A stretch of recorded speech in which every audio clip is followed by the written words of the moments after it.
Semana passada iniciamos a exposição de Êxodo, o livro de Êxodo. E nós vimos que há uma ligação logo no primeiro capítulo com toda a narrativa de Gênesis, ao citarmos a sucessão de Jacó. Então, basicamente, voltando aqui, alguém me ensinou o laser. Está aí hoje? Quem foi que me ensinou o laser? Bom, deve estar em lazer, porque não veio, não é? Provavelmente. Gostou desta? A língua portuguesa dá para a gente brincar com um monte de coisas, mesmo que seja língua estranha.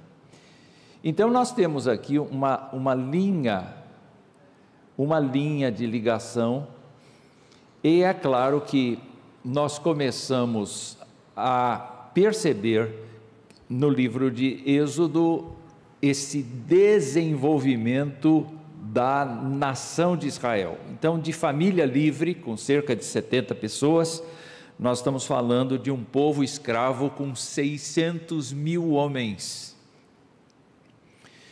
E vocês têm que adicionar aí os 600 mil habilitados para guerrear, ou habilitados como cidadãos produtivos. Então, vocês podem imaginar famílias ligadas a eles, vocês podem imaginar anciãos, não é? Anciãs, uma porção de gente fazendo parte desse povo, com muito mais do que 2 milhões de pessoas eventualmente. E aí nós temos a vida de Moisés e o seu chamado. Nós lembramos que Deus havia 430 anos antes profetizado para Abraão tudo quanto ia acontecer. Ele nem tinha mudado o nome de Abraão ainda, mas ele já disse assim: sua posteridade será peregrina em terra alheia, será reduzida à escravidão, será afligida durante 400 anos, mas eu vou castigar a nação que os escravizar, e depois disso eles vão sair com muitas riquezas. E de fato os hebreus saíram ricos. É muito interessante a gente ver um povo que se liberta da escravidão e sai com dinheiro no bolso. Isso não foi por causa da inteligência dos hebreus, mas foi por causa do propósito divino em fazê-los ricos. E ele disse isso 400 anos antes. 400 é bom tempo? Não. É muito tempo, não é? Nenhum de nós vive 400 anos. E diz o texto, na 4ª geração eles voltarão para cá, a terra que Abrão estava ali acampado. E há uma coisa interessante que eu mencionei no domingo passado, foi o fato de que Deus mantém o povo escravo no Egito, enquanto ele administra a iniquidade dos amorreus também. Então, enquanto Deus está permitindo que aquele povo desleal a ele vá juntando as suas iniquidades e enchendo o seu copo da ira de Deus, Deus está mantendo o seu povo escravizado.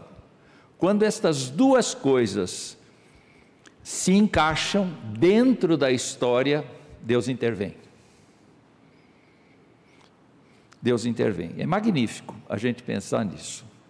A gente viu que o Egito era uma potência mundial, nós vimos que Faraó era um título dinástico, e nós vimos também que os egípcios tinham no Faraó a imagem de um rei Deus, responsável por manter a fonte da vida, que era o rio Nilo.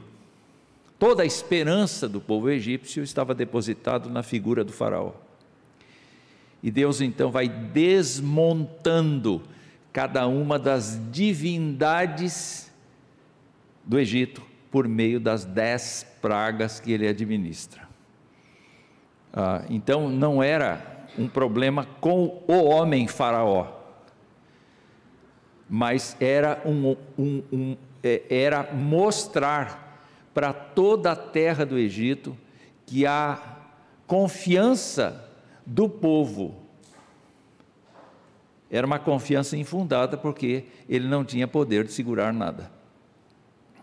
Algumas coisas os sábios, os feiticeiros do faraó conseguiram imitar, mas a partir de um determinado momento das pragas, eles não conseguiram mais. Não é? Nós vimos então que o autor é Moisés, Jesus mesmo testificou disso nos evangelhos. A data mais provável é 1440, obviamente foi escrito no deserto, porque Moisés não entrou na terra prometida, ele só ficou no deserto. E também, eu consertei aqui o verso-chave, é Êxodo 3,14, alguém me corrigiu aqui no domingo passado, e a palavra-chave era salvação. Então nós tínhamos aqui, eu fiz então uma divisão baseada nos comentaristas, de que nós temos do capítulo 1 ao 15, a opressão e o livramento, e como última coisa, a passagem pelo mar dos juncos. A Bíblia fala de mar vermelho, mas não é o mar vermelho, muito mais próximo é a ideia dos lagos superiores, e especialmente o mar de juncos, não é?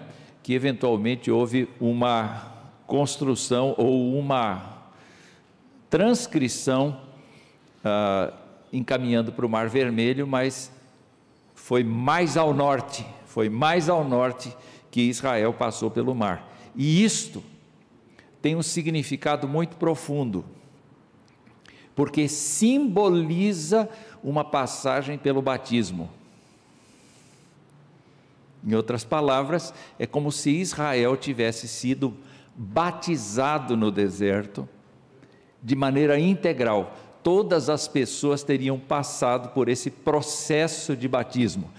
Na verdade, quando você imagina que o Antigo Testamento promove a salvação pelas obras de Israel, pela obediência à lei, você tem que se lembrar que antes mesmo de receber a lei, Deus havia resgatado o povo para si. Deus havia mantido a sua aliança. Então não depende do povo, não depende da obra do povo. Foi uma providência da iniciativa divina. Sempre a salvação de uma pessoa provém da iniciativa divina. Então, se você tem convicção de que Jesus Cristo morreu na cruz no seu lugar, e você entende essa mensagem, dê pulos de alegria, porque o Senhor te amou, e o Senhor te chamou, como a gente ouviu bem hoje de manhã a exposição da palavra. A partir do capítulo 15, depois da euforia do livramento, o cântico de Moisés, nós temos o cântico de Moisés, que é um belo canto de livramento, um belo esforço das mulheres lideradas por Miriam, não é? Nas danças que fizeram em louvor a Deus. Começa um período de caminhada. Toda vez, a iniciativa da caminhada era divina e não humana. Quando a coluna de fogo se mexia, quando a coluna de nuvem se mexia, estava na hora do povo juntar a barraca e partir. Quem liderava, quem determinava o andamento da vida deles no deserto era o Senhor. E esse período, que vai do capítulo 15 ao capítulo 19, tem diversas intervenções miraculosas de Deus. A instituição do maná, a instituição da água saída da rocha para dar de beber a esses 2 milhões de pessoas, os locais onde eles pararam, como Deus transforma águas amargas em águas doces, como Deus dá codornizes mediante a queixa do povo, sentindo falta de carne, não é?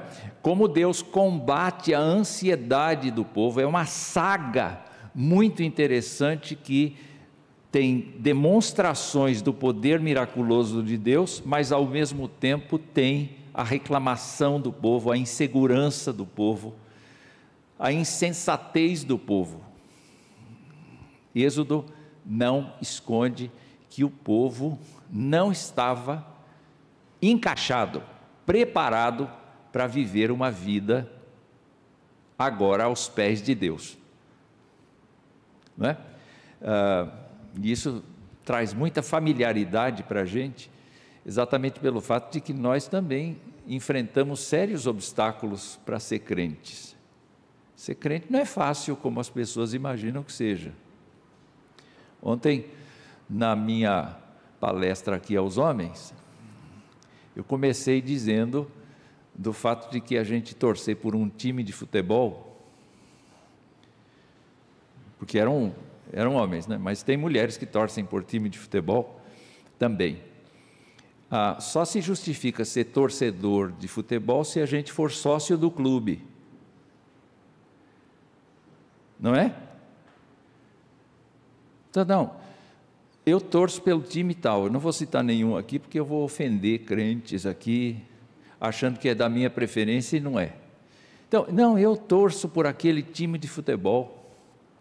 Mas você é sócio do clube? Eu falei, não, nunca fui lá, não conheço ninguém, nunca votei na diretoria, nunca paguei uma mensalidade.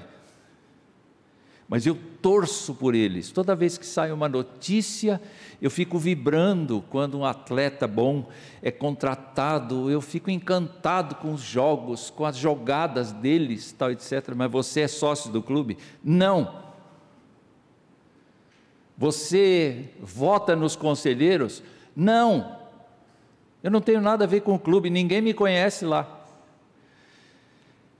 Então ele diz assim, olha, para você ser uma pessoa que tem um time de futebol do coração, vá comprar o título.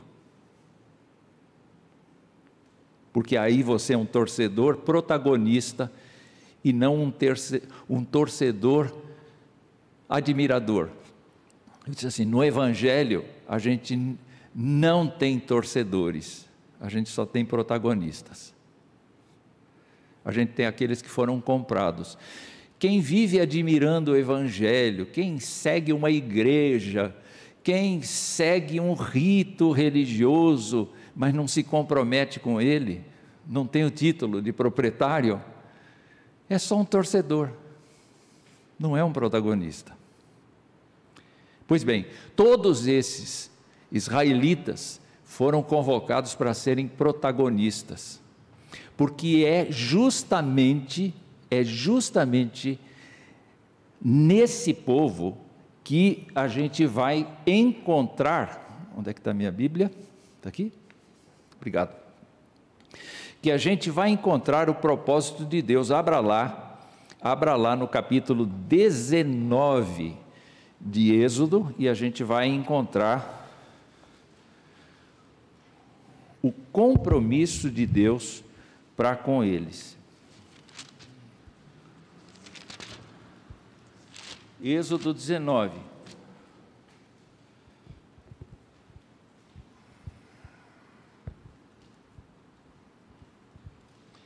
Versos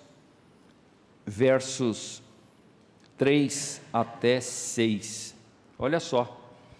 Assim você falará, ou melhor, Moisés subiu para encontrar-se com Deus, e do monte o Senhor o chamou e lhe disse, assim você falará à casa de Jacó e anunciará aos filhos de Israel, vocês viram o que fiz aos egípcios e como levei vocês sobre asas de águia e os trouxe para perto de mim. Agora, pois, se ouvirem atentamente a minha voz e guardarem a minha aliança, vocês serão a minha propriedade peculiar dentre todos os povos, porque toda a terra é minha e vocês serão para mim um reino de sacerdotes e uma nação santa, uma nação separada, uma nação dedicada a mim, uma nação protagonista, que tem o título de sócio do Clube de Deus. Mas é um título que foi dado, não foi comprado por nenhum de nós, foi comprado pelo Senhor Jesus e dado para a gente, de graça, não é? E ele diz assim: são estas palavras que você falará aos filhos de Israel. Então, é justamente neste momento, no item 3 aí, que Deus começa a legislar e colocar para fora tudo quanto Ele tem como intenção para o povo. Por enquanto, Ele foi alimentando, Ele foi resolvendo problemas, Ele foi ensinando o caminho, Ele foi libertando. Agora, Ele vai estabelecer o código. É por isso que Êxodo é fundamental para a gente entender o propósito de Deus na história. Porque Êxodo prefigura aquilo que a igreja tem como alvo e como ministério. Quando Pedro olha para essa declaração de Deus aqui, seja em outros lugares, ele vai acabar dizendo assim: vós, porém, sois geração eleita, sacerdócio real, nação santa, povo de propriedade exclusiva de Deus. Para quê? A fim de proclamardes as virtudes daquele que vos chamou das trevas para a sua maravilhosa luz. Então, quando Deus te deu o título de sócio do clube dele, Ele disse: bom, tua função vai ser jogar no meu time. Tua função, treinar e jogar no meu time. Não entendi. E na posição que Ele quiser. Portanto, a nossa pança deve ser só figurativa, viu, gente? Porque a gente deve se exercitar em Cristo Jesus o tempo todo. Muito bem, continuando aqui, Deus, a seguir, depois de dar os 10 mandamentos e mais o livro chamado Livro da Aliança, que vai do capítulo 21 ao 23, Deus então estabelece a sua residência entre o povo. Nós vimos no domingo passado que Deus deu as instruções de como montar esse templo, e Deus tinha os materiais necessários no meio do povo, porque Ele tinha feito todo o povo sair rico. Você não vai encontrar cipreste, você não vai encontrar panos, tecidos no deserto. Não tem lá nenhuma casa de tecidos para isso. Você vai ter do povo. E uma coisa muito bonita que se vê é que quando Deus diz assim: então fala para o povo trazer ofertas, chegou uma hora que Moisés disse assim: não trago mais. Não trago mais, o que nós temos aqui é suficiente para a montagem. Mas ao mesmo tempo que Deus move o coração das pessoas para contribuírem, Deus inspira pessoas, não do mesmo jeito que Ele inspira para escrever a Bíblia, mas Ele ilumina determinados profissionais que estão entre o povo, para entenderem os desenhos, os gráficos, para entenderem o mecanismo do tabernáculo e para construírem as joias, construírem os utensílios, fazerem os detalhes das costuras, o detalhe das estacas. Deus não está confiando que o povo construa um templo para Ele, porque o povo está acostumado de assistir às divindades do Egito. eles só vão pensar em Deus em termos de objeto. E Deus não quer ser visto como objeto. Deus não quer ser visto como aparência. E a forma como Ele atua é na forma de uma fumaça. Ontem eu estava assistindo um desses filmes infantis, que são os meus preferidos. Hoje em dia está melhor assistir filme infantil, mas precisa ter cuidado, porque tem muito filme budista. Você toma cuidado com seus filhos e orienta os seus filhos na hora de assistir um filminho desses. É gracioso, é não sei o quê, mas trabalha o conceito de reencarnação, que a gente não tolera, não admite por conta da Escritura. E numa determinada cena, muita fumaça.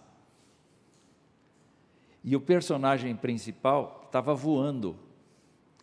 E nunca tinha ido tão alto.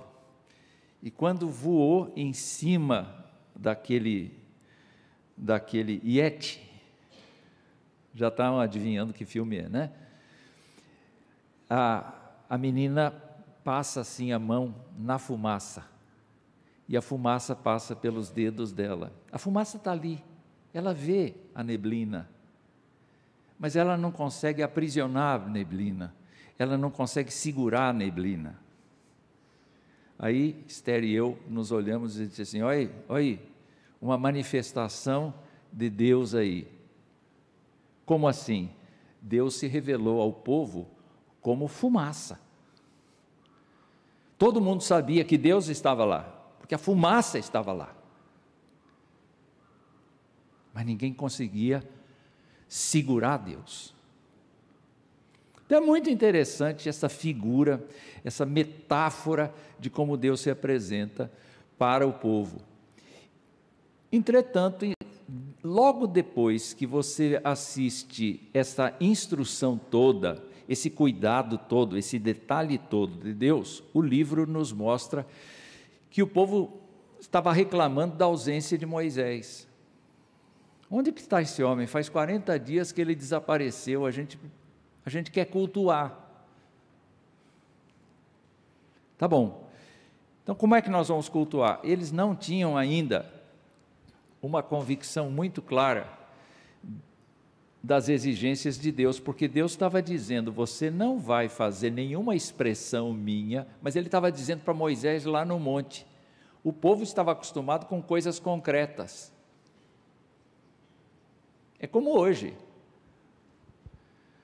Hoje, para adorar a Deus, muita gente precisa de coisas concretas, de objetos. Precisa ter penumbra, precisa ter música, precisa ter uma porção de coisas, quando na verdade Deus está aqui, tão certo quanto o ar que eu respiro. Deus está aqui, Deus está, Ele não precisa sentar, mas se Ele precisar sentar, onde é que Deus está? Deus está sentado ao nosso lado. Diga a Ele: oi, Senhor. Tu és o meu Deus, eu te louvo e te admiro, te venero. Mas os hebreus não tinham essa percepção. E eles então constroem um Deus que é da forma como eles estavam acostumados. E para mostrar a indignação de Deus, Moisés foi usado como um intérprete, quebrando as tábuas que Deus deu para ele, da lei, em cima desse bezerro e reduzindo a pó. A pó. Não foi pedacinhos, não. Foi pó. Então imagina o trabalho de Moisés na frente da liderança de todo o povo, porque o povo ia ficando nas hordas, né? Um atrás do outro lá, até mais longe. Imagina 2 milhões de pessoas reunidas ali. Só alguns presenciaram esse ato assim, e tudo foi sendo comunicado em ondas para trás. Mas Deus tem misericórdia do povo. A gente percebe que Moisés já está impregnado da graça de Deus e suplica. Então aí a gente tem uma figura de Jesus, porque Jesus exerce justamente isto diante de Deus. É muito interessante a gente olhar o Novo Testamento e lembrar que Deus está ouvindo as nossas orações, porque Jesus leva. Uma das funções de Jesus hoje é reinar sobre todas as coisas, isso está escrito em 1 Coríntios capítulo 15, mas ao mesmo tempo Jesus leva as orações dos santos ao Pai, porque Ele é o mediador. Diga. Tanto que é o paralelo tanto que é o paralelo em Hebreus de Moisés e Cristo, e fala, Cristo é superior a Moisés, então ali já fica bem esclarecido isso. Porque Moisés é servo de Deus para o povo, enquanto que Jesus Cristo é dono do povo. Olha, tem uma interação aqui do Marcos. Enquanto chega o microfone, Deus renova as tábuas, não é? Segunda edição, revista e corrigida. Não tem isso não, é a mesma coisa. Revista e atualizada no Brasil, não é a mesma coisa, não é? A mesma coisa, e aí então se começa o templo na forma de um tabernáculo, um lugar provisório mesmo.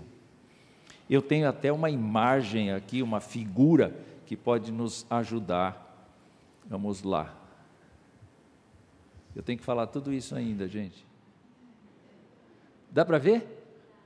Dá para imaginar? Então é um acampamento em que as tribos estão reunidas de 3 em 3, no norte, sul, leste e oeste, e bem próximo da tenda do tabernáculo estão as famílias dos levitas, os sacerdotes e os levitas, porque só eles podem entrar nesse ambiente. O povo não pode entrar nesse ambiente. O que é muito interessante é que a igreja toda pode entrar nesse ambiente. Essa é uma diferença muito interessante da primeira revelação que Deus faz de si mesmo. Não é?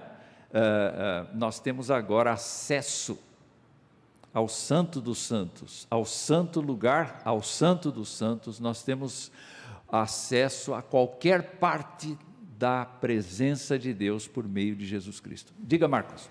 O que me chama mais atenção, pastor, na sabedoria de Deus, é quando nós estudamos a cultura pagã, é que todos os deuses pagãos, e inclusive divulgados pelos sacerdotes, eles possuem fraquezas humanas, e isso que os aproxima dos homens. Sim. Porém eles se impõem com o medo, para mostrar que são deuses. Então a gente vê Osíris, Íris, os deuses gregos, porém Deus não tem essas fraquezas humanas, e quando Ele se manifestou em Deus homem, né, na persona de Jesus, Ele mostra as virtudes e o que nos aproxima a Deus se estivermos em Jesus, o amor, todo o fruto do Espírito, isso que nos quebra e nos mostra a sabedoria de Deus perto dos deuses pagãos, né?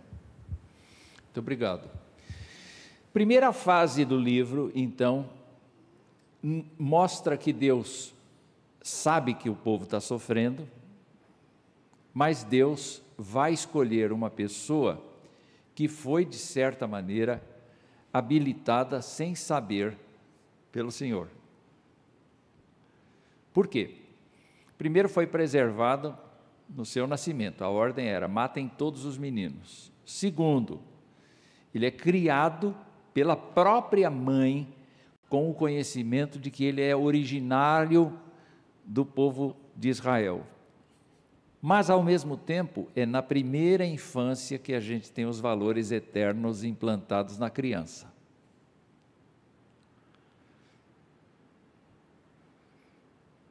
É interessante isso, não desperdice, já vai. não desperdice a infância da sua criança, porque é na infância que ela aprende a graça de Deus. Legal? Porque é aí que se funda o caráter da criança, nos primeiros anos. Moisés é treinado na cultura egípcia, e há quem diga que ele seria faraó. É treinado nessa cultura, ele sabe como funciona. Mas agora ele se torna um foragido, porque ele é um assassino. Assassinou o egípcio, ele é um foragido e ele vai parar na terra de Midian, exatamente onde encontra um homem temente a Deus. É interessante isso. Jetro é um homem temente a Deus. Jetro é um homem que acaba dando para Moisés uma infraestrutura, uma família. E ele passa peregrino, ele começa a reconhecer todas as regiões, mas não tem a mínima ideia de que ele vai ser um guia de povo. E quando ele está preparado para isto, ele é acionado pela figura da sarça. Deus o atrai por meio de uma ação miraculosa, uma sarça que arde em fogo, mas não se queima. Vocês podem perceber que Moisés é uma pessoa assim, preparada do ponto de vista humano, mas ao mesmo tempo desconhece o propósito de Deus para a sua vida, e de repente Deus aparece e propõe para ele uma caminhada inteiramente nova. Isso também é figura para a nossa vida. Quando Jesus Cristo veio para a gente, ele propôs que a gente se desligue da vida antiga e passe a ter aventuras com ele diariamente. Pois não, meu irmão? Eu acho que está ligado. Pastor? Oi. Pastor, eu tenho uma dúvida. A respeito só uma? Só uma. Eu também tenho. Por algumas. enquanto, só uma. Pois não. 2 milhões de pessoas, e me perdoe a franqueza, de onde será que se tirou esse enorme volume de pessoas? Será que é isso mesmo? Meu irmão, de certa maneira, quando o Senhor diz assim, a população de Israel consta de 600 mil homens em pé.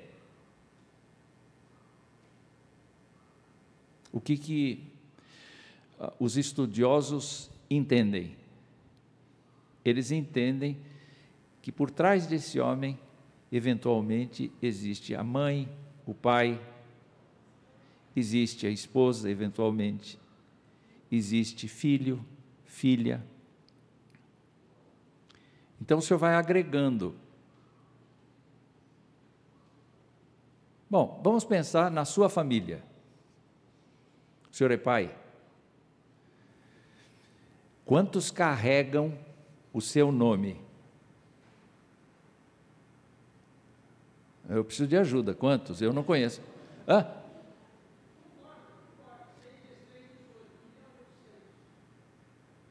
Viu? No seu caso seria em torno de 1.800.000. Só que a Bíblia fala uma coisa interessante, que Deus estava por trás do crescimento populacional de Israel.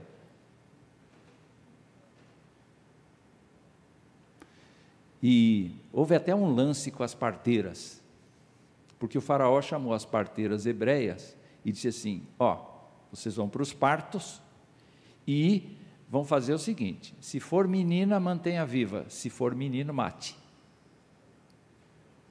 Mas as parteiras temeram a Deus, é o que diz o livro de Êxodo, e elas não fizeram o que o faraó desejou. Então o faraó chamou de volta, elas disseram, olha, as mulheres hebreias não são como as egípcias, elas, quando tem o parto, elas são muito rápidas, e elas parem antes, está certo o verbo parir? Eu paro, tu paras, ele para, a gente estaciona, por aí vai.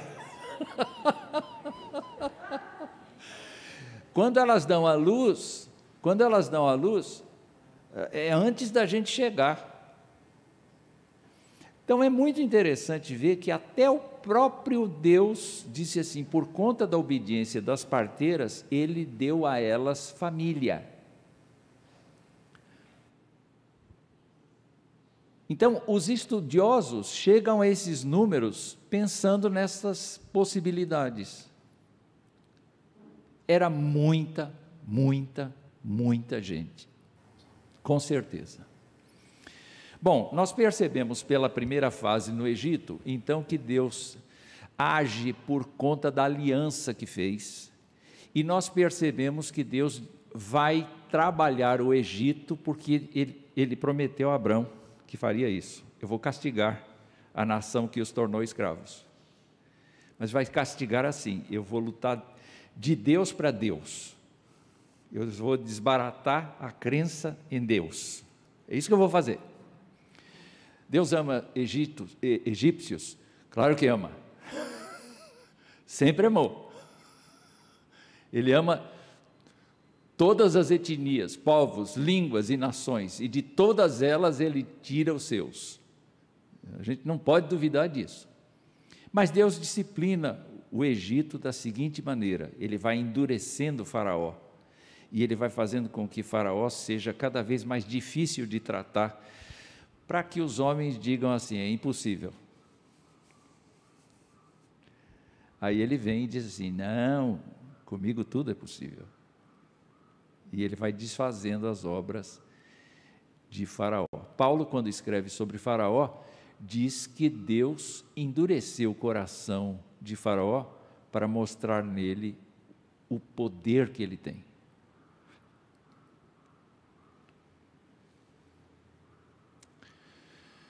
E Deus institui então a Páscoa como celebração do livramento. Essa é uma coisa que também é figura para nós hoje. Vimos na mensagem desta manhã esse fato de que nós temos que perenemente celebrar a morte do Senhor Jesus Cristo até que Ele venha por meio da Páscoa cristã. O interessante é que eles tinham que comemorar a Páscoa por conta da libertação da escravidão. Nós temos que comemorar a nossa Páscoa por libertação da escravidão do pecado. Então, Êxodo é importante para entendermos também esse passo. Na fase do deserto, nós vemos Deus declarando que está cumprindo a sua promessa feita a Abraão, mas Deus determina que qualquer pessoa que abre a madre da mãe, do sexo masculino, seja ser humano ou seja animal, seja consagrado a Ele. Nós vamos ver no decorrer do Pentateuco, que Deus, apesar de manter a ideia da consagração do primeiro filho, não torna o primeiro filho o sacerdote, mas Ele chama a tribo de Levi para ser a tribo sacerdote. Você nasceu dentro da tribo de Levi, tua função é sacerdotal. Você não tem terreno, você não tem herança física, você tem simplesmente a herança cultica, a herança do povo de Deus por meio dos dízimos. Então, a função do dízimo em Israel é basicamente sustentar a tribo de Levi e sustentar o culto que é feito no tabernáculo e depois no templo. Mas é importante a gente ver aqui que esse princípio da consagração dos primogênitos deve afetar a vida de todos eles, porque todos eles deverão circuncidar os seus meninos no 8º dia. Isso ainda não está escrito na lei até então, mas esse princípio vem desde o tempo de Abraão. E tem que ser assim, eu batizo ou eu pratico a circuncisão nos meus filhos, lembrando da aliança que Deus fez com Abraão. Então, Deus vai estabelecendo o caminho, Deus prova o povo, a vida do povo é posta sempre à prova. Deus sustenta o povo no deserto, capítulo 16 e 17. Deus traz então Jetro para se encontrar com Moisés. Eles têm uma conferência, eles têm uma coisa assim bonita acontecendo, muita gratidão a Deus. E Jetro observa que Moisés se gasta o tempo todo ouvindo as lamúrias individuais dos membros do povo. Já pensou? Você, próximo, qual é o número da sua senha? 1.985.702. Provavelmente você vai ser ouvido por Moisés daqui 40 anos. Jetro disse assim: ô tonto, tonto não, profeta tonto, pode ser, escolhe entre as pessoas do povo gente idônea, que seja capaz de julgar questões menores, e você se dedica com mais discernimento a ouvir o que Deus tem e fazer a obra. Gente, esta coisa eu creio que foi com a graça de Deus, foi a sabedoria que Deus deu a Jetro, mas a gente vai ver mesmo mais adiante o tempo em que Moisés disse: basta, eu não suporto o peso de liderar esse povo. É muita gente reclamando ao mesmo tempo, a gente quase é apedrejado todo dia por causa desse povo, e o que então, me troca. Ele pede demissão. E Deus disse: não te demito não, eu te escolhi, homem. Eu te escolhi. E ao falar disso, Deus disse assim: então escolhe 70 pessoas que tenham sabedoria, disso, que eu vou repartir o Espírito Santo que está em você e vou colocar em todos eles. E foi uma festa, porque no dia que o Espírito Santo tomou conta desses 70, eles profetizaram ao Senhor. É como se fosse um Pentecostes. Porque naquele dia do Pentecostes, as pessoas começaram a pregar o Evangelho, de alegria. E eles também profetizaram no deserto com alegria. Mas não é aqui, é um pouco mais adiante no Pentateuco. O que a gente verifica então é que nesse tempo de deserto, Deus foi começando a interagir com o povo, e no Sinai é que a gente encontra então os propósitos claros de Deus para com Israel. Eu sou o Deus da aliança, eu vou me manifestar a vocês, capítulo 19, versos 16 em diante, vai dizer uma coisa interessante. Ao amanhecer do terceiro dia, houve trovões, relâmpagos, uma espessa nuvem cobriu o monte, ouviu-se um forte som de trombeta, de maneira que todo o povo que estava no arraial tremeu de medo. Era Deus chegando. E Moisés levou o povo para fora do arraial ao encontro de Deus e puseram-se ao pé do monte. Todo o monte Sinai fumegava. Você pode tentar explicar isso como um evento natural, um vulcão ativo. Pouco importa. O que deve importar para nós é olhar isso do ponto de vista revelacional. E quando a gente olha do ponto de vista revelacional, a gente vê aqui Todo o monte Sinai fumegava, verso 18, porque o Senhor havia descido sobre ele em fogo. A fumaça subia como fumaça de uma fornalha, e todo o monte tremia com violência. Por que é que Deus foi tão assim? Não é? Horroroso.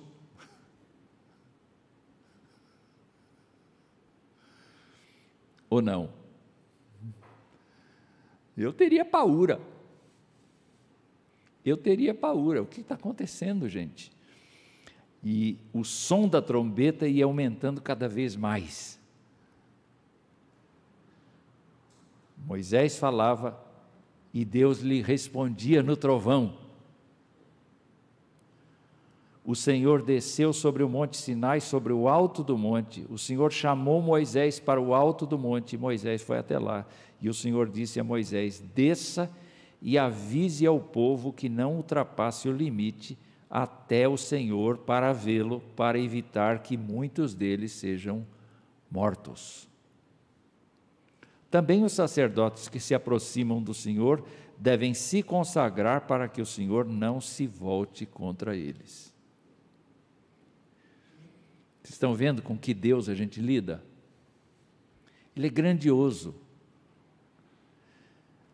Mas ele teve a paciência de olhar para nós, de oferecer seu Filho, de levar cada uma das transgressões da gente e de perdoar. Então, o que nós vemos é que Deus, ao chamar Moisés lá para cima, Deus formula as relações para com ele e para com o próximo. Nós temos 2 tábuas, 4 mandamentos são dirigidos na direção vertical, falando de Deus, e 6 mandamentos dirigidos ao próximo. Não é 5 a 5, é 4 a 6, só que o 4 é só para Deus, vale mais do que todos os outros 6, não é? E Deus dá a seguir um livro de aliança que é um código muito parecido com os códigos antigos, por exemplo, o código de Hammurabi. A forma como Deus estabelece que vai ser a ordem que o povo vai funcionar. Porque o povo era escravo, a cabeça era egípcia, a forma de governar era egípcia. Agora, o povo vai entrar numa nova forma de governo, em que Moisés é um mediador, mas o governador, o rei, o dono, o proprietário do povo é Deus. E nesse sentido, é uma teocracia.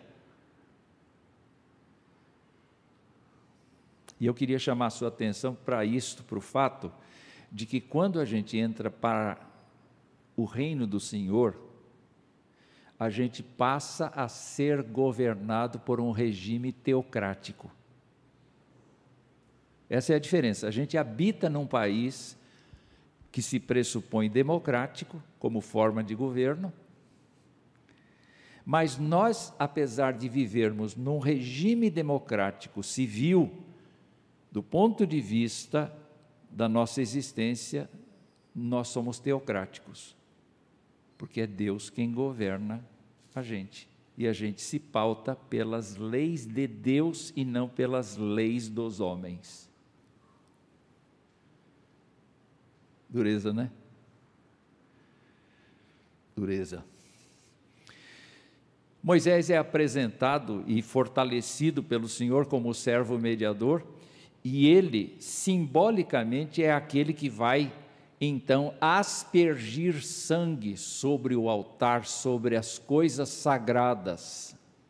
O Arão, irmão dele, vai ser o sumo sacerdote, mas aqui Deus está pondo a autoridade de Moisés sobre Arão, no fato de aspergir sangue sobre as coisas sagradas. Com isso, Deus está separando os objetos, Deus está separando os altares para a adoração exclusiva dele. A ideia de santidade, a ideia de aspersão do sangue é justamente para dizer, isso aqui é para o Senhor, não tem outro uso. Não tem outro uso a não ser que seja para o Senhor. Então, o povo desobedece em massa. Vimos já na questão do bezerro de ouro, mas Deus institui a sua moradia e contato com o povo. O que a gente pode aprender desse livro? Primeiro de tudo, a gente pode aprender que Deus é fiel à sua aliança. Inclusive hoje, Deus salva pessoas porque Ele é fiel à sua aliança.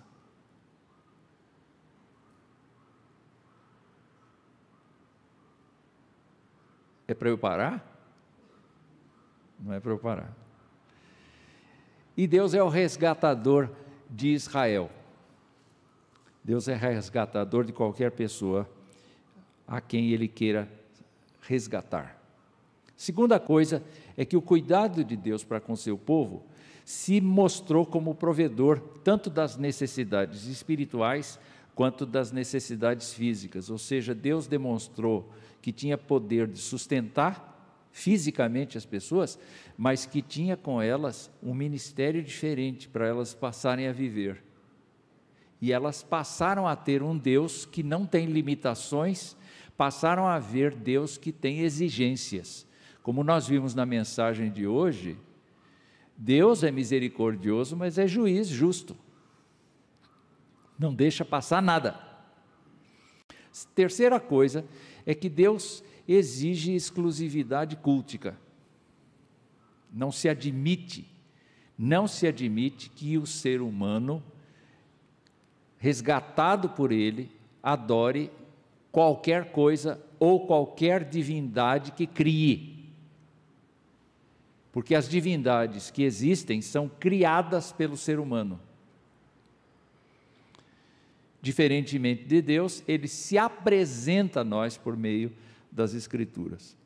Então, o que está estabelecido é que nós vamos ter um relacionamento com Ele, e esse relacionamento com Ele implica no relacionamento que nós vamos ter com o outro. Porque diz assim, você vai ter um jeito de tratar comigo e um jeito de tratar com ela.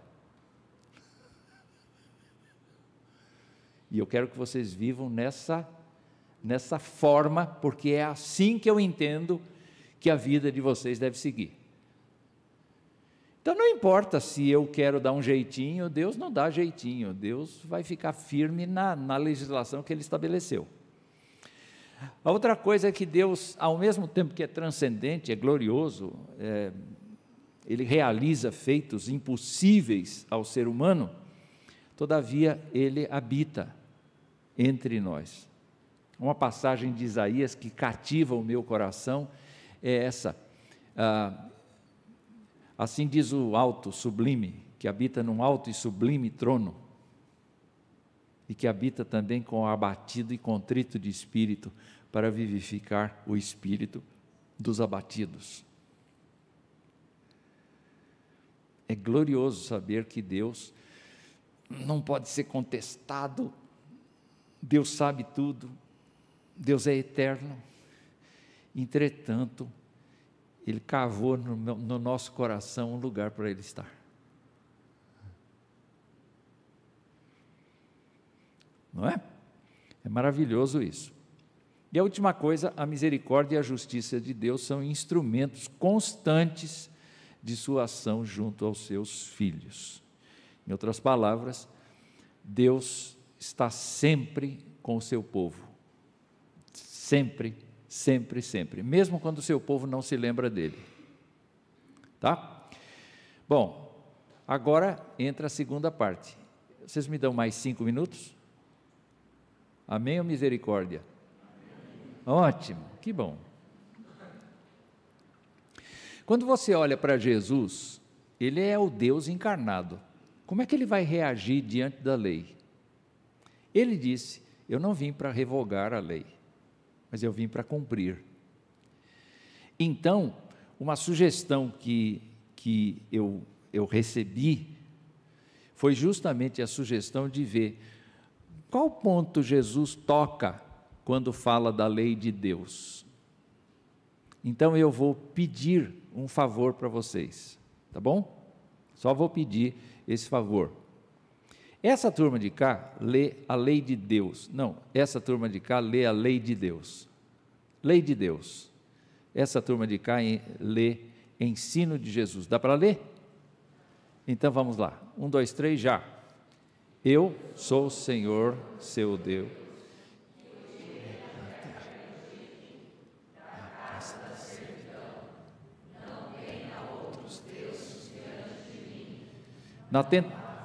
Isso, não, só o primeiro. Só o primeiro. Vamos ver o ensino de Jesus aqui, quando ele foi tentado por Satanás. O que ele disse?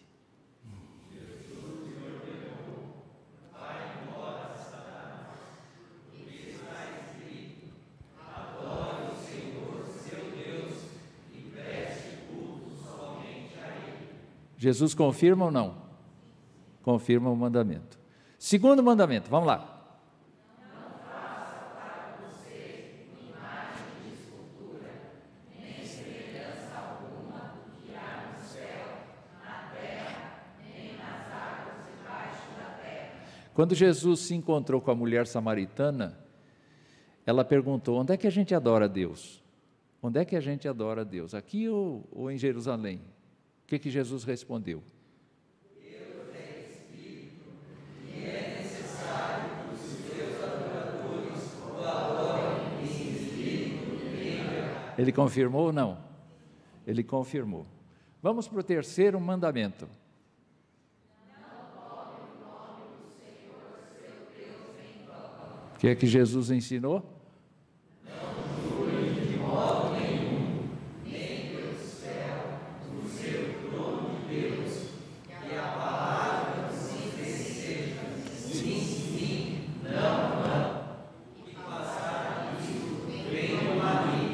Ele confirmou ou não? Quer dizer, de que jeito a gente usa o nome de Deus em vão? Quando a gente jura por Deus para falar uma besteira qualquer, para as pessoas terem confiança na gente, ou quando a gente fala uma palavra tola,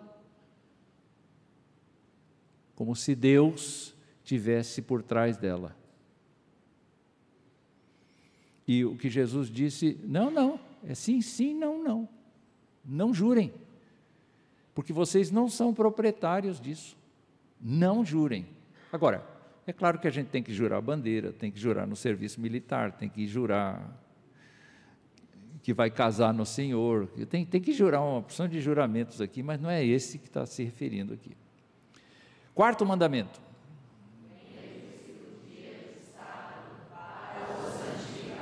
Resposta de Jesus aos sabatistas.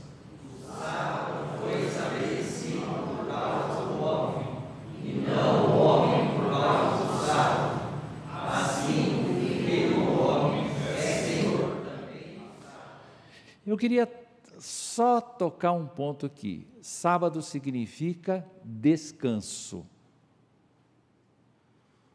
Do ponto de vista físico, você deve obedecer este mandamento ipsis literis. Trabalhe 6 dias e descanse 1. Só que você verifica no Novo Testamento que Jesus ressuscitou no primeiro dia da semana, portanto, os cristãos preservam esse dia para descanso. Mas eu queria que vocês se lembrassem que Jesus é o Senhor desse descanso. Então, aquilo que vocês resolverem fazer no dia do descanso, perguntem para Jesus primeiro se pode.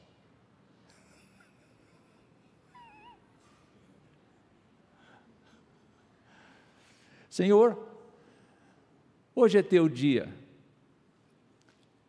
Posso assistir uma partida de futebol no estádio? Deixa ele responder.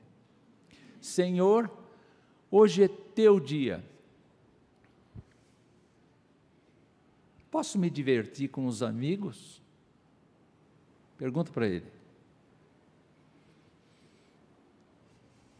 Só pergunta. Posso ir, Senhor? Pode. Ele vai dizer: você vai pregar meu evangelho lá? Você vai se reunir com os crentes em fé, em comunhão? Vocês vão adorar a Deus juntos? Pode ir. Porque é para isso que existe o dia de descanso, para a gente se reunir. Mas vamos lá.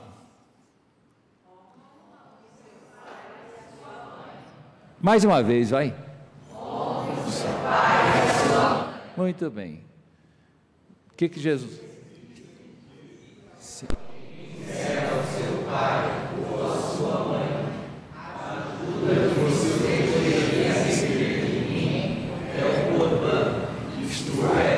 oferta ao Senhor. Então vocês não fazem qualquer coisa em nome do seu pai ou da sua mãe, invalidando a palavra de Deus. Tem conexão? Tem conexão. Não mate. Vai. Se há como seu irmão está sujeito a julgamento, e quem insultar o seu irmão estará sujeito a julgamento no tribunal, e quem o chamar de tolo estará sujeito ao inferno de fogo. Pois é, não precisa pegar uma arma e matar. É só a gente ter um sentimento que não consegue perdoar, não consegue interagir com o outro, que já basta para a gente ser considerado um assassino. Dureza. Não cometa adultério. Eu, porém, lhes digo: todo que olhar para uma mulher com intenção impura, já cometeu adultério contra ela no seu coração. E agora? Vocês podem ver que não é uma formalidade, o adultério como formalidade, é um adultério como intenção, como um segredo. Tá? Próximo. Não furte. Ele disparará no rosto a certa ou não, mas Jesus, percebendo a patrimônia deles, respondeu: mostre-me na verdade, de que me atributa a minha extinção. Eles responderam: de César. Então Jesus lhe disse: pois dei a César o que é de César, e a Deus o que é de Deus. Ou seja, paguem os impostos, respeitem o governo. Estas coisas foram desenvolvidas pelos apóstolos, mas aqui, pague ao governo o que é para o governo, pague a Deus o que é para Deus, não furte, não furte. Vamos continuar.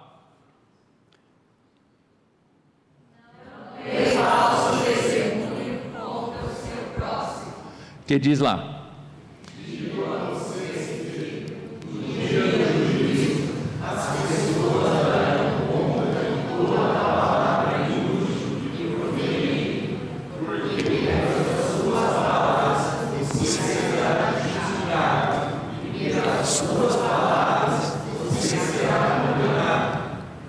Está entendendo o Espírito?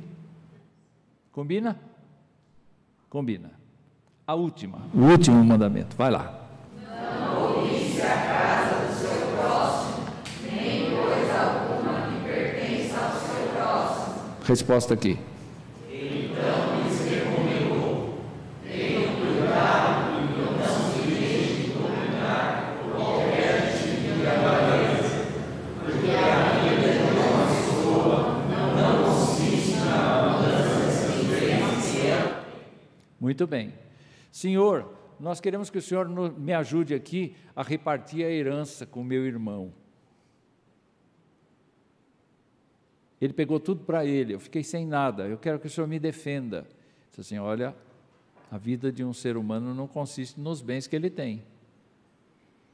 E isto tem ligação com o fato de que muitas vezes a gente quer a coisa do outro. Meus irmãos, esta foi uma maneira de expor Êxodo.